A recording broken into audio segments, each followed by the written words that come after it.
Welcome my dear friends. आज अपन लोग double C economics start कर रहे हैं। इकोनॉमिक्स के अंदर जो अपना चैप्टर 4 है इंटरनेशनल कैपिटल वाला, उसके अंदर अपन लोग आज यूनिट 5 चालू करने वाले हैं, जिसके अंदर अपन लोग एफडीआई, एफपीआई ये सब बातों को डिस्कस करने वाले हैं, या फिर मोर स्पेसिफिकली अपन लोग फॉरेन कैपिटल को डिस्कस करने वाले हैं, जहाँ पे विदेशी लोगों का या फिर विदेशी कंपनीज का या फिर दूसरे देश के कंपनीज का पैसा बोलो, कैपिटल बोलो, इक्विटी शेयर होल्डिंग। देखो, अगर मैं बात करूं, बहुत सारी कंपनीज है, जैसे एफडीआई अपने यहाँ पे इंडिया में बहुत समय से चालू है। आपको मालूम है 1991 के अंदर लिबरलाइजेशन हुआ था इंडिया के अंदर, जब फिर अपन ने क्या करा था, नॉर्म्स को ईज आउट किया था ताकि अपने यहाँ पे फॉरेन एक्सचेंज पे आवे और इम्पोर्ट एक्सपोर्ट भी अच्छे पैमाने पे शुरू हो सके। तो उसके कारण क्या हुआ कि बहुत सारा इम्पोर्ट एक्सपोर्ट होने लग गया, फॉरेन के बहुत सारे गुड्स भी स्टार्टेड इम्पोर्टिंग, और इंडिया के बहुत सारे गुड्स फॉरेन भी जाने लग गए। अब ये तो बात होगी गुड्स की, मालूम है ना, मतलब मैं यहाँ से गुड्स वहां पे भेज रहा, वहां से गुड्स यहाँ पे आ रहे, सिंपल टर्म्स में इंपोर्ट एक्सपोर्ट बोलते हैं इसको। अब उससे भी आगे बढ़ के गुड्स के बदले अब अपन बात करेंगे कैपिटल की, पैसों की, कि यहाँ से पैसे उधर जा रहे या फिर उधर से पैसे यहाँ पे आ रहे, उधर से पैसा यहाँ पे आ रहा है, जिसको हम लोग बोलते हैं foreign investment, foreign direct investment, foreign institutional investment, ये सब एफडीआई या फिर एफआईआई, एफपीआई, ये सब टर्म्स आप लोगों ने सुनोगे। एग्जाम्पल की अगर अपन बात करें तो आपको मालूम होगा बजाज एलियंस करके है। बजाज एलियंस वो इंश्योरेंस कंपनी है जिसके अंदर टाइप है दो कंपनीज का, एक बजाज इंडियन कंपनी, ये भी एफडीआई है। उसके बाद में आप लोगों को एक कंपनी का नाम मालूम होगा, जैसे कोक बोलो, पेप्सी बोलो, ये सब भी आप लोगों को मालूम है, ये सब भी फॉरेन कंपनीज है, लेकिन वो यहाँ पे गुड्स नहीं भेज रहे, वो यहाँ पे आके गुड्स बना रहे। समझ में आ रहा ना, वो अपने कंट्री में आके यहाँ पे कंपनी बना के यहाँ पे काम कर रहे हैं, वहां से गुड्स नहीं भेज रहे। वहां से गुड्स भेज रहे तो यहाँ पे कैपिटल नहीं आ रहा, यहाँ पे गुड्स आते। फॉरेन कैपिटल आ रहा मतलब यहाँ पे आके इन्वेस्टमेंट कर रहे, कंपनीज खोल रहे, रोजगार पैदा कर रहे, और पूरा चेन के अंदर पार्टिसिपेट हो रहे, इंडियन गवर्नमेंट को टैक्स भी दे रहे। और फिर उसके बाद में अपन बात करें तो फोर्ड, हुंडई, उसके बाद में अगर मैं कंपनीज बात करूँ तो ग्लैक्सोस्मिथक्लाइन वगैरह, ये सब जो कंपनीज है ना, ये जो बहुत सारी दवाई की कंपनी है, सब फॉरेन कंपनीज है जो इंडिया में आके काम कर रही है। उसके बाद में वॉलमार्ट वगैरह, ये तो इन्होंने तो यहाँ पे रिटेल चेन ही चालू कर ली है। तो बात ऐसी है कि यहाँ पे क्या होने वाला है अभी, कि ये लोग आके यहाँ पे पैसा लगाने वाले हैं, और भी अगर मैं आगे बोलूँ तो यहाँ पे आके इंफ्रास्ट्रक्चर के अंदर भी आने वाले, समझ में आ रहा ना, तो यहाँ पे इंफ्रास्ट्रक्चर के अंदर भी आने वाले हैं, यहाँ पे बिल्डिंगे बनाएंगे, यहाँ पे नौकरी देंगे, यहाँ पे गवर्नमेंट को टैक्स भी देंगे, ये सब चीजें चालू करेंगे। मतलब जैसा इंडियन कंपनी काम करती ना, वैसे ही यहाँ पे फॉरेन कंपनीज आएंगी और यहाँ पे कंपनीज बना बना के काम करेंगी। तो एक बहुत बड़े चेन के अंदर पार्टिसिपेट करने वाले, सिर्फ गुड्स भेजना, गुड्स लेना, गुड्स देना, उसके अंदर कोई कंट्री आगे नहीं बढ़ सकता। समझ में आ रहा ना, यहाँ पे आके कोई कंपनी, यहाँ पे आके कोई फॉरेन की कंपनी, जैसे फोर्ड हो गया, हुंडई हो गया, वॉक्सवैगन हो गया, ग्लैक्सोस्मिथक्लाइन हो गया, ये सब कंपनीज अगर यहाँ पे आएंगी तो यहाँ पे रोजगार क्रिएट होगा, फिर यहाँ पे लोगों को टैक्स, मतलब गवर्नमेंट को टैक्स मिलेगा, यहाँ पे टेक्नोलॉजी सीखने मिलेंगी, और यहाँ पे भी नई नई चीजें आएंगी। समझ में आ रहा है, सिर्फ गुड्स लेने से क्या होगा, कुछ भी नहीं, अपन लोग गुड्स कंज्यूम करेंगे, दैट्स इट, खत्म हो जाएगा, अपन पैसा देंगे वो गुड्स देंगे। लेकिन कैसा है, यहाँ पे उनका कैपिटल आ रहा है, यहाँ पे उनका इन्वेस्टमेंट आ रहा है, यहाँ पे उनके लोग आ रहे हैं, यहाँ पे उनके साथ में इंफ्रास्ट्रक्चर आएगा, तो पूरा की पूरा एक चेन क्रिएट होता है, जिससे डेवलपमेंट बहुत जल्दी होता है कोई भी कंट्री का। समझ में आ रहा है क्या, गवर्नमेंट ऑफ इंडिया को टैक्सेस मिलेंगे, जीएसटी मिलेगा, एक्साइज मिलेगा, ये सब चीजें मिलेगा। तो बात ऐसी है कि यहाँ पे ये पूरे चेन के अंदर जब पार्टिसिपेट करने वाले हैं तो एक बहुत बड़ा लॉन्ग टर्म फायदा आपकी कंट्री को होता है, क्योंकि वो लोग यहाँ पे आएंगे और यहाँ पे बिजनेस करेंगे, ठीक है। तो अपन देखते हैं कि इंटरनेशनल कैपिटल मूवमेंट के अंदर क्या क्या देख रहने वाला है, ठीक है। अपन लोग आते हैं यहाँ पे types of foreign capital, comprehensive one and includes any inflow of capital into the home country from the country abroad। मतलब क्या, मेरे कंट्री की, जिसको मैं होम कंट्री बोलते हैं, जैसे मेरे लिए इंडिया है, अब्रॉड है, जैसे यूएसए है, तो यूएसए से कोई भी कैपिटल आने वाला है उसको मैं क्या बोलता, फॉरेन कैपिटल, या फिर कोई भी दूसरे देश से अपने देश के अंदर आने वाले कैपिटल को अपन लोग बोलते हैं foreign capital. We need to be clear between distinction between movement of capital and foreign investment. Foreign capital may flow into an economy in different ways. Some of the important components of foreign capital flow are given below। अब कुछ लोग पैसा ज्यादा लगाएंगे, कम लगाएंगे, कुछ लोग loan देंगे, कुछ लोग गिफ्ट देंगे, कुछ लोग बोरोइंग होगा, ये सब अलग अलग रहेगा। मतलब इतनी बात पक्की है कि मेरे देश के अंदर आने वाला बाहर से पैसा is equal to my foreign capital. मेरे देश के अंदर कहीं से भी पैसा आओ, नेपाल से आओ, बांग्लादेश से आओ, भूटान से आओ, चाइना से आओ, यूएसए से आओ, यूके से आओ, कहीं से भी पैसा आवे इन the form of investment in my home country, would be termed as a foreign investment, would be termed as a movement of foreign capital into my home country. समझ में आ रहा क्या? समझ में आ रहा आप लोगों को? तो फॉरेन कैपिटल अपने यहाँ पे अलग अलग फॉर्म्स में आता है, उसके अलग अलग फॉर्म क्या है. कैपिटल मतलब क्या है? पैसा. समझ में आ रहा है ना? पैसा. 3-4 तरीके से अपने यहाँ पे पैसा आता है. पहली बात, एक बात समझो, क्या फर्क रहता है ग्रांट में और लोन में. देखो, लोन जब सामने वाला व्यक्ति आपको देता है तो उसको आशा रहती है कि आप वो लोन को उसको वापस करेंगे. ग्रांट अगर कोई सामने वाला व्यक्ति देता है तो उसको कभी अपेक्षा नहीं रहती कि आप उसको वापस करेंगे. मतलब gift is out of natural love and affection, उसको वापस नहीं करना पड़ता है, और लोन को ऑफकोर्स वापस करना पड़ता है. तो फर्स्ट वाला पॉइंट पढ़ेंगे आप लोग.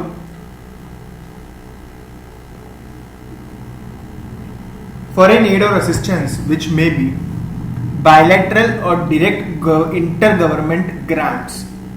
ग्रांट मतलब क्या? अब ग्रांट मतलब कि आप लोगों को कहीं और से पैसे मिल रहे हैं in the form of gift, in the form of, not in the form of loan, लेकिन in the form of gift. या फिर ऐसा है कि लव एंड अफेक्शन बोलो, या फिर किसी और कंट्री को सहायता करना, इस तरीके से बोलो. वो वापस करना नहीं है. एक गवर्नमेंट ने दूसरे गवर्नमेंट को दिया हुआ पैसा है, वो वापस करना नहीं है. Multilateral aid from many government who pools funds to the international organisation like the World Bank. World Bank भी आप लोगों को पैसा देती है. जैसे वर्ल्ड बैंक इंडिया में पैसा देती है गरीबी को हटाने के लिए, या फिर चाइल्ड एजुकेशन के लिए, या फिर गर्ल चाइल्ड के लिए, ये सब चीजों के लिए वर्ल्ड बैंक से पैसा आता रहता है. वो भी कभी लोन देंगे, कभी ग्रांट देंगे. ग्रांट दिया, वापस देना नहीं है. लोन दिया तो ब्याज भी देना है, वापस भी करना है, मॉर्गेज भी रखना पड़ सकता है. टाइड एड, एड मतलब क्या? एड मतलब भी असिस्टेंस ही रहता है, वापस करना नहीं है. वो हेल्प है. जैसे गरीब को आप पैसा दे रहे, गरीब लोग बैठे हैं, क्या उनको पैसे आप वापस लेने की अपेक्षा रखते कि उनसे वो लोग हकाल डालेंगे आपको? तो बात ऐसी है कि एड या असिस्टेंस जो रहता है वो उनके हिसाब से इस्तेमाल करना पड़ेगा. जैसे वर्ल्ड बैंक ने आपको पैसा दिया, टाइड एड है. टाइड एड मतलब कुछ कारण के लिए दिया है, उस कारण के लिए इस्तेमाल करना पड़ेगा. बोले हम वो कारण के लिए इस्तेमाल नहीं किए तो वर्ल्ड बैंक पैसा वापस मांगता है. Foreign grants which are voluntary transfer of resources by government institutions, agencies and organisation. बहुत सारी इंटरनेशनल ऑर्गेनाइजेशन है, जैसे WHO हो गया, IMF हो गया, वर्ल्ड बैंक हो गया, NGOs हो गए. ये बहुत लोग पैसे इधर उधर भेजते रहते हैं, लेकिन ये वापस नहीं देना. ये अपने को मिल गए जो मिल गए, वापस करना नहीं है. क्योंकि ग्रांट है ना, गिफ्ट है ना, एड है ना, असिस्टेंस है ना. क्या बोला मैं? ग्रांट है, गिफ्ट है, एड है, असिस्टेंस है, इसको वापस करने का नहीं है. Borrowings which may take different forms such as direct intergovernment loan. Japan ने हमें बुलेट ट्रेन के लिए, मुंबई से अहमदाबाद ट्रेन बनाने के लिए 0.1% के ऊपर 50,000 करोड़ का लोन दिया है. ये डायरेक्ट इंटर गवर्नमेंट लोन है, एक गवर्नमेंट से दूसरे government. Loan from international institution like the IMF, ADB and world bank, Asian development bank वगैरह, ये सब बैंक भी अपन लोगों को पैसा देते रहते हैं. वर्ल्ड बैंक भी पैसा देते हैं, लेकिन ये वापस करने के, लोन रहा तो लोन भूल के देंगे. लोन बोला ग्रांट कन्वर्ट कर दिया, ऐसा नहीं. ग्रांट है तो ग्रांट है, लोन है तो लोन है. ग्रांट वापस करना पड़ता क्योंकि ग्रांट रहता एड या असिस्टेंस, हेल्प रहता, लोन वापस करना पड़ता, ब्याज भी रहता है. ECB's एक्सटर्नल कमर्शियल बोरिंग, आपके कंट्री ने किसी दूसरे कंट्री से लोन लिया हुआ है, गवर्नमेंट से लिया हुआ है, या फिर वहां की कंपनी से लिया हुआ है. ट्रेड क्रेडिट फैसिलिटीज, किसी ने आपको उधार दिया है कुछ समय के लिए. अब डी और ई में क्या फर्क है? डी में लोन एक्सटर्नल कमर्शियल बोरिंग है, ठीक है. एक्सटर्नल मतलब अपने देश के अलावा कहीं और से बोरिंग करेगा, गवर्नमेंट नॉन गवर्नमेंटल कोई भी रह सकता है, ठीक है. ट्रेड क्रेडिट फैसिलिटीज मतलब एक तरीके की CC अकाउंट वगैरह कुछ दिए हुआ है, कुछ खरीदने के लिए कोई कंट्री ने आपको शॉर्ट टर्म लोन दिए हुआ है. Soft loans from affiliates of World Bank such as IDA, World Bank की जो सब्सिडरीज है उनसे भी लोन मिल जाएगा आप लोगों को. सॉफ्ट लोन मतलब it is for a short term, soft है ना, शॉर्ट टर्म रहेगा. डिपॉजिट्स फ्रॉम द NRI लोग जो अपने देश के NRI समझते ना, जिनका जन्म इंडिया में हुआ है लेकिन अभी रहते उधर, जिनका या फिर जिनके पेरेंट्स का जन्म इंडिया में हुआ है, जिनका जन्म इंडिया में हुआ वो तो इंडियंस ही रहेंगे. नॉन रेसिडेंट इंडियंस मतलब ऐसे लोग जो इंडिया में नहीं रहते लेकिन उनकी रूट्स जो है इंडिया को है. कई उनके पेरेंट्स या फिर ग्रैंड पेरेंट्स या फिर ये खुद इंडिया में जन्म हुए हैं, या फिर अभी इंडिया में जन्म होने के बाद में इंडिया में नहीं रह रहे, अब उधर ही रहते, हम जॉब करते तो हम उधर हो जाते, उसको बोले जाते नॉन रेसिडेंट इंडियंस, NRIs बोलते हैं उनको, ठीक है.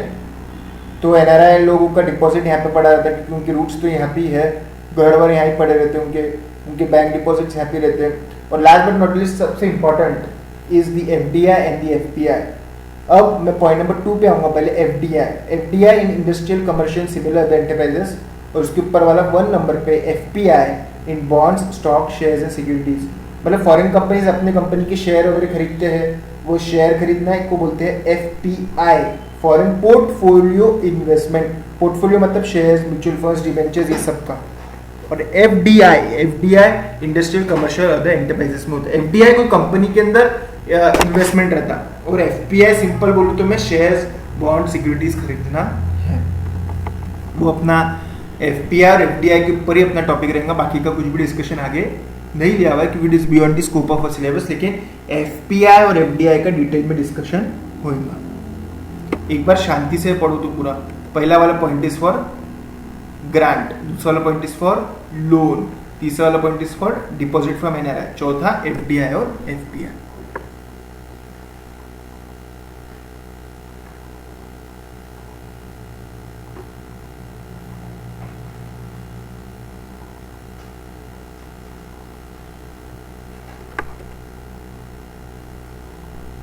First one grants, second one loans, third one deposit, fourth one is the investment.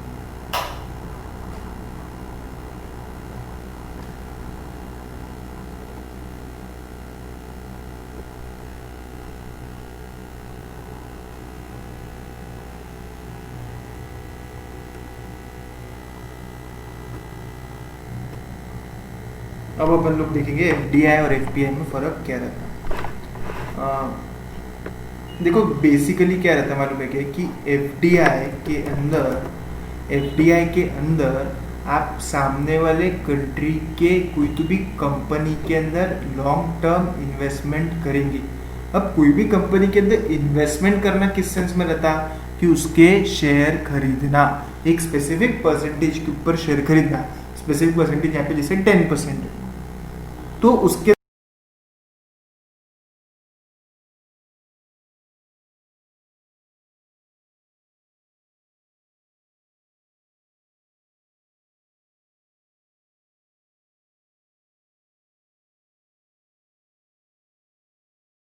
अंदर शेयर बिजनेस के अंदर इन्वॉल्वमेंट होना है। मतलब यहाँ पे सिर्फ शेयर खरीदने से नहीं हो जाता, यहाँ पे आप उनके बिजनेस में जाके 10 शेयर खरीदे 2000 के हिसाब से, जैसे मैंने रिलायंस के 10 शेयर खरीदे। अब मेरे को क्या रिलायंस के डे टू डे अफेयर्स के अंदर इन्वॉल्वमेंट रहेगा कि मेरा नहीं, 10 शेयर में क्या का इन्वॉल्वमेंट आया जी।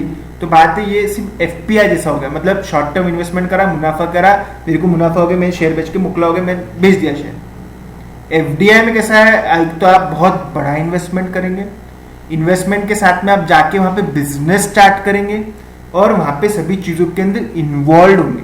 जैसे वॉलमार्ट ने अमरावती, आपको मालूम है अमरावती में वॉलमार्ट है, वो सिर्फ के शेयर खरीद के मुकला हुआ कि इंडियन कंपनी में नहीं, उसने जाके फॉरेन में इंडिया में आके उसने एक कंपनी बनाई है, उसकी भले सब्सिडरी होंगी वो मेन कंपनी की, और यहाँ पे बिजनेस भी स्टार्ट किया है। बिजनेस स्टार्ट करना है तो एफडीआई के अंदर क्या होगा मालूम है कि बिजनेस स्टार्ट होता, कि फॉरेन डायरेक्ट इन्वेस्टमेंट के अंदर उनका वो फॉरेन कंपनी का इंडिया में बिजनेस स्टार्ट होता है। जैसे बजाज एलियंस, ये सिर्फ एलियंस ने बजाज में इन्वेस्ट करके मुकले हुए कि नहीं, उनके नाम से यहाँ पे कंपनी चल रही, इंश्योरेंस कंपनी हो बहुत बड़ी, समझ में आ रहा है बजाज एलियंस।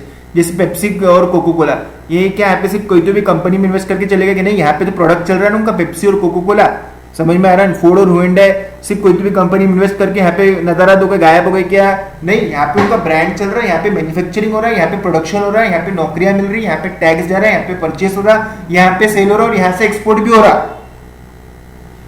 तो बात ऐसी है कि यहाँ पे बिजनेस भी कर रहे हैं वो लोग, सिर्फ मुकले नहीं हो गए ना, पैसा लगा दिया यहाँ पे चले गए। जैसे अपन लोगों ने रिलायंस के अंदर क्या करा, पैसा लगा दिया और अपना हो गया का नहीं, अपन रिलायंस डे टू डे इसमें इन्वॉल्व हुए कि नहीं, पैसा लगा खत्म हो गया, शॉर्ट टर्म जब अपनी मुनाफा हो अपन बेच के मोकले हो गए। तो बात ऐसी है कि सिर्फ पैसा नहीं लगाने का, बिजनेस में भी इन्वॉल्व होने का। तो उसके लिए क्या हम बिजनेस में इन्वॉल्व कब होने का, मुकेश अंबानी आपको उसके बिजनेस में कब इन्वॉल्व होगा, जब आप उसके अंदर 20% से ज्यादा शेयर खरीदेंगे, सब्सटेंशियल इंटरेस्ट खरीदेंगे, तब इन्वॉल्व होंगे ना। जब तक क्या आपका सब्सटेंशियल इंटरेस्ट नहीं, आपको कोई क्यों इन्वॉल्व करेगा। चलो, when we talk about the international investment, we should first of all distinguish between the two type of investment, FDI और एफपीआई। FDI is defined as a process whereby resident of one country acquires ownership of an asset in another country. Such movement of capital involves ownership, control as well as management of the assets in the host country. मतलब आप related party बन जा रहे हो host country के company के। तो अपने कंट्री में से पैसा जा रहा कोई दूसरे कंट्री में, अपने कंट्री में से पैसा जा रहा कोई दूसरे कंट्री में। तो यहाँ पे क्या हो रहा कि यहाँ पे ये हो रहा कि आपके यहाँ से पैसा जा रहा, कहाँ पे, आपके यहाँ से पैसा जा रहा दूसरे के कंट्री के अंदर। वेरी मच बी क्लियर कि आपके यहाँ से दूसरे के कंट्री के अंदर पैसा जा रहा है, आपके यहाँ से दूसरे के कंट्री के अंदर पैसा जा रहा। और बात ऐसी, सिर्फ पैसा ही नहीं जा रहा, आप वहां पे डायरेक्ट ओनरशिप खरीद रहे और वहां पे कंट्रोल खरीद रहे और मैनेजमेंट खरीद रहे, कंट्रोल भी खरीद रहे और मैनेजमेंट भी खरीद रहे। Foreign is defined as a process whereby resident of one country acquires ownership of an asset in another country. Such movement of capital involves ownership, capital as well as management. सब चीजें आप लोगों को मिलने वाली। देखो होम कंट्री मतलब जहां से इन्वेस्टमेंट, वहां पे इन्वेस्टमेंट हो रहा। FDI according to IMF manual on balance of payment is all the investment involving a long term relationship, बेच के नहीं आना है, जल्दी जल्दी रहना है, reflecting a lasting enterprise and control of a resident entity in one economy, in an enterprise resident in an economy other than that of direct investment। मतलब मैं अगर सपोज यूएसए में रहता हूँ, यूएसए के अलावा कोई भी दूसरी इकोनॉमी के अंदर long term investment relationship, USA का बंदा यूएसए में इन्वेस्टमेंट कर रहा है, इसको फॉरेन डायरेक्ट इन्वेस्टमेंट नहीं बोलेंगे।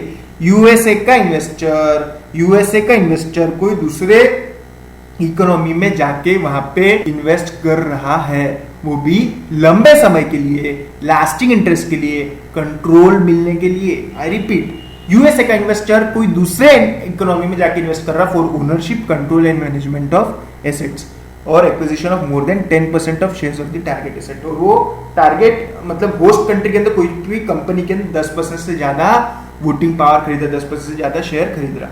Direct investment comprise not only the initial transaction establishing the relationship between the investor and the enterprise, but also subsequent transaction between them and affiliated enterprise, both incorporated and unincorporated। मतलब कि USA का investor बनी है, उसने 10% share खरीद लिए बजाज के अंदर, 10% बोलो 12% शेयर खरीद लिए बजाज के अंदर। ये तो हो ही गया, एफडीआई हो ही गया बजाज के अंदर, अलियांस का एफडीआई हो गया। अब वो कंपनी होगी बजाज अलियांस, दोनों मिलके साथ में ट्रांजैक्शन कर रहे हैं। इसके बाद में भी जो सब ट्रांजैक्शन होंगे वो भी एफडीआई के रूट के थ्रू ही होंगे।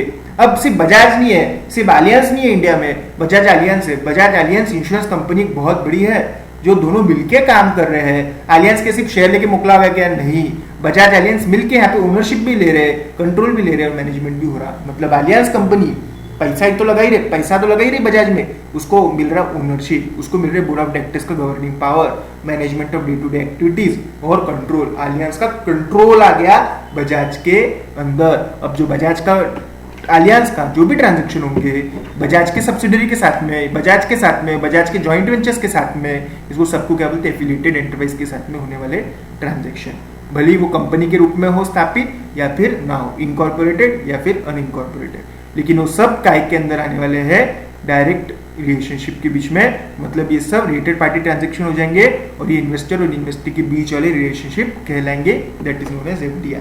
रिलेटेड पार्टी में भी आ गए ना वो, अब अलियांस क्या होगी बजाज के लिए, रिलेटेड पार्टी, और दोनों के बीच में होने वाले सारे ट्रांजैक्शन रिलेटेड पार्टी ट्रांजैक्शन, और यहाँ पे सारे रिलेटेड पार्टी ट्रांजैक्शंस क्या है, FDI.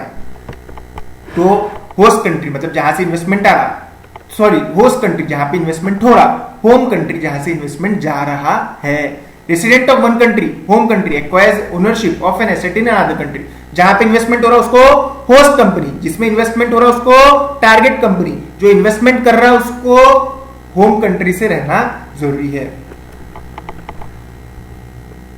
Acquisition of at least 10% ordinary shares मतलब equity shares in public or private enterprise by a non-resident investor makes it eligible to be categorized as a FDI। 10% से ज्यादा रहना चाहिए, इंडिया में भी वही है। FDI has three components: the equity capital, reinvested earnings and other direct capital in the form of intra-company loans। FDI के अंदर क्या क्या आता है, इक्विटी कैपिटल आप लोग खरीदेंगे, फिर उस पे का डिविडेंड भी कोई कोई कंपनीज क्या करती, जैसे कोको कोला ने इंडिया में डिविडेंड कमाया, वो मदरलैंड में नहीं लेके जाते और वो इंडिया में ही इन्वेस्ट कर देते हैं, इसको बोलते हैं री इन्वेस्टेड अर्निंग्स।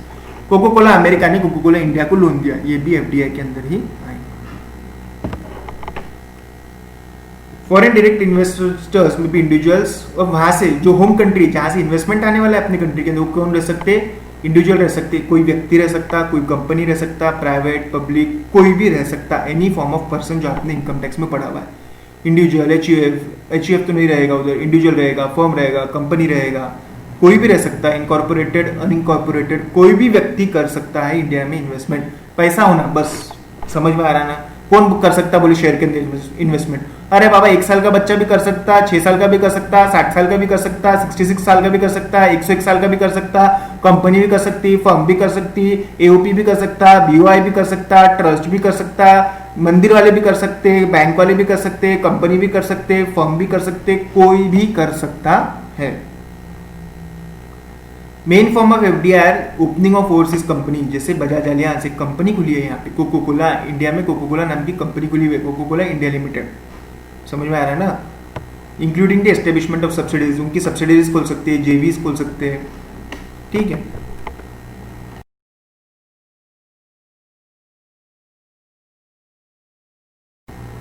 और फैक्ट्री बनाएंगे, लैंड लेंगे, इन्वेंट्रीज लेंगे, लोगों को नौकरियां देंगे, यहाँ पे इन्वेंट्रीज खरीदेंगे, ये सब चीज़ें यहाँ पे आने वाली है। और कोको कोला इंडिया का पूरा कंट्रोल किसके पास में रहेगा? कोको कोला का जो हेड ऑफिस है, हेड कंपनी है, होल्डिंग कंपनी, उसके पास में रहेंगे,